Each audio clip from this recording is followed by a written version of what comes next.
当过兵，当过党主席，当过总理，呼日勒苏赫的工作经历十分丰富。作为当时蒙古人民党内最年轻的干部之一，他曾多次被派往美国、日本等地学习深造。虽然早早跻身政坛，但呼日勒苏赫对文化艺术情有独钟。他心中一直有个音乐梦。闲暇之余，他和老同学组建了一支乐队，叫安达乐队。安达在蒙古语中是好兄弟的意思。这支乐队的首张专辑就叫《安达门》。呼日勒苏赫把自己的音乐梦想和朋友们相连，而对于国家发展的梦想，他希望蒙古国可以搭上中国朋友的发展列车，继续前行，把蒙古国梦同中国梦、世界梦对接。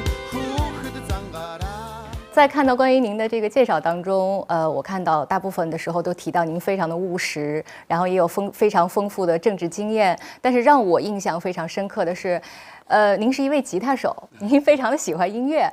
然后您说你的梦想就是成为一名音乐家，还想在50岁之前给这个梦想一个交代。现在这个梦想实现的怎么样了？ Тэгээд та их сайхан сонирхолтой асуудал. Тэгээд би ч бас эмээ өвөө дээр өссөн хүн л дээ. Аав ээж маань одоо тэврийн жолооч байсан. Тэгтээ хөдөө их явдаг байсан учраас миний эмээ өвөө намайг өсгсөн. Эмээ маань намайг хөгжимчин болгоно гэдэг байсан. Тэгээд би одоо аль алийг сонгоогүй. Би одоо цэргийн хүн болсон, цэргийн сургууль төгссөн. Гэхдээ бас одоо эмээгийнхээ ач уянаар одоо хөгжим их сайн тоглож сурсан. Тэгээд хүүхэд байхдаа бас гитар их тоглодог байлаа. Тэгээд би бас одоо үеийнхээ найз нартай зөмөрөө одоогоос хэдэн жилийн өмнө ярьсан.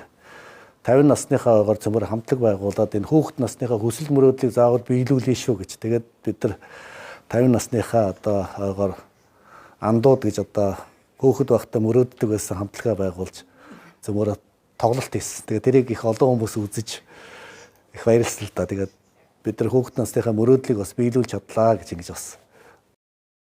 抖音